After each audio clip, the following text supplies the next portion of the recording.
একদল খাইছে, আরেক দল খাওয়ার জন্য রেডি হয়ে আছে। সম্প্রতি মিজানুর রহমান আজহারীর এমন বক্তব্য ঘিরে উত্তেজনা বাড়ছে রাজনৈতিক অঙ্গনে। এমন বক্তব্যের মাধ্যমে আজহারী কোন দলকে ইঙ্গিত করলেন তা নিয়েই উঠেছে প্রশ্ন। শুধু তাই নয়, তাঁর এই বক্তব্যে খেপেছেন বিএনপি নেতা শামসুজ্জামান দুদু, সেই সাথে দিয়েছেন বার্তা। আজহারীকে উদ্দেশ্য করে কি বার্তা দিলেন দুদু, জানাচ্ছেন সহকর্মী এসআই রাজ। ওই যে কে যেন আজহার নাকি মাজার একজন আছে, আগে ওরা খাইছে এখন এরা খেতেছে না, কি বলছে না ভাইরে রাজনীতি করবেন স্বনামে আসে, আড়াইলে আবডালি লেগে রাজনীতি করেন। গত ৩ জানুয়ারি যশোরের একটি মাহফিলে যোগ দিয়ে দেশের জনপ্রিয় ইসলামী বক্তা ডক্টর মিজানুর রহমান আজহারী বলেন, স্বাধীনতার পর থেকে শুধু শাসকের হাত বদল হয়েছে, আমরা কিছু পাইনি। একদল খাইছে, আরেক দল খাওয়ার জন্য রেডি হয়ে আছে। স্বাধীনতার পর থেকে শুধু শাসকের হাত বদল হয়েছে, আমরা কিছু পাই নাই, ঠিক কিনা বলেন? শুধু ওনাদের দোষ দিয়ে কি লাভ? একদল খাইছে, আরেক দল খাওয়ার জন্য রেডি হয়ে আছে। কোরআন থেকে প্রেসক্রিপশন না নিলে সমাজ সুন্দর হবে না। কোরআনের প্রেসক্রিপশন না মানলে রাষ্ট্র সুন্দর হবে না।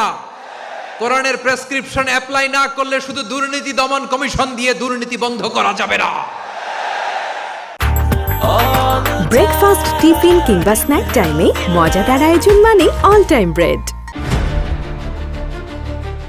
মাহফিলে তিনি আরও বলেন, বাংলাদেশ দুর্নীতির আখড়াখানা। গত ১৫ বছরে উন্নয়নের নামে প্রায় ৩.৫ লাখ কোটি টাকা লুটপাট হয়েছে। লুটপাট করতে করতে এদেশের মানুষকে ফুটপাতে বসিয়ে দেয়া হয়েছে। উপরে ফিটফাট, ভিতরে সদরঘাট, দুর্নীতির আড্ডাখানা, আখড়াখানা বাংলাদেশ, ঠিক কিনা বলেন? গত ১৫ বছরে উন্নয়নের নামে লুটপাট হয়েছে প্রায় ৩.৫ লাখ কোটি টাকা। মানে লুটপাট করতে করতে এদেশের জনগণকে ফুটপাতে বসায় দিচ্ছে। এদিকে মিজানুর রহমান আজহারীর এই বক্তব্য ঘিরে টালমাটাল অবস্থা রাজনৈতিক মহলে। বক্তব্যটির পক্ষে বিপক্ষে আলোচনা চলছে। ভক্তরা বলছেন, স্পেসিফিক কোনো দল নয়, বরং বাস্তবতাই তুলে ধরেছেন আজহারী। যে পরিবর্তনের লক্ষ্যে আমরা আন্দোলন করেছিলাম, সেই পরিবর্তন আসলে আসছে না। একদম কথাটি ফেলে দেওয়ার মতো নয়। একটা পার্টি আগে জুলুমের শিকার হচ্ছিল, তারা এখন মানে মজলুম জালিম হয়ে যায় কিনা ওই ভয় থেকেই প্রত্যেকটা মানুষ এই কমেন্টটা করছে যে যারা এত বছর ধরে দেখেছে, খেয়ে গিয়েছে, বাট এরা খেতে পায়নি, এরা দেখেছে, এখন তারা এসে খাচ্ছে।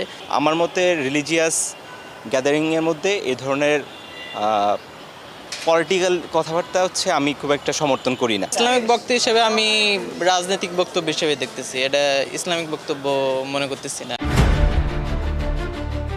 আর রাজনৈতিক নেতাদের অভিমত, একজন ইসলামিক আইকনের কাছ থেকে এমন বক্তব্য আশা করা যায় না। অন্যদিকে রাজনীতিতে সক্রিয় হতে চাইলে আজহারীকে জামাতে যোগ দেওয়ার পরামর্শ দিয়েছেন বিএনপির জ্যেষ্ঠ নেতা শামসুজ্জামান দুদু। তিনি বলেন, যদি রাজনীতি করতে চান স্বনামে করেন, প্রয়োজনে জামাতে যোগ দেন। ভাইরে রাজনীতি করবেন স্বনামে আসে, আড়াইলে আবডালি লেগে রাজনীতি করেন, জামাতে জয়েন করেন, আপত্তি নাই তো, অন্য একটা দলে জয়েন করেন। বিএনপির এই জ্যেষ্ঠ নেতা বলেন, বিএনপি বারবার ক্ষমতায় এসেছে জনগণের সমর্থনে, কারো ঘাড়ে পা দিয়ে নয়। আমাদের শাসনামল তখন থেকেই শুরু, যখন অনেকের জন্মই হয়নি। যারা বিএনপির বিরুদ্ধে ভিত্তিহীন অভিযোগ করছেন, তারা কি কখনো দেশের মানুষের পেট ভরাতে পেরেছেন? আমরা আন্দোলন সংগ্রামের মাধ্যমে জনগণের আস্থা অর্জন করেছি। আপনাদের এইসব শিশুসুলভ কথাবার্তা বন্ধ করে। আপনাদের ঘাড়ে পা দিয়ে আমরা ক্ষমতায় আসি নাই। আপনাদের জন্মেরও অনেক আগে বিএনপি ৩-৪ বার ক্ষমতায় আসছে। আপনাদের জন্মের আগে, আপনারা যখন শিশু, ১৫ বছর বয়স, তখন আন্দোলন শুরু করেছিলাম আমরা।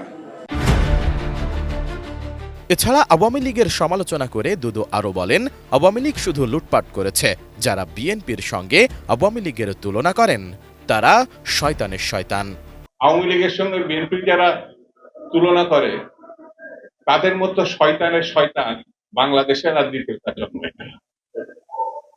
চোখ থাকতে অন্ধ বলে একটা কথা আছে না, এরা সেই জানে। হাসিনার বেগম যে এক জিনিস, জয় আর তারেক রহমান এক জিনিস। S I Raj, ATN news, Dhaka.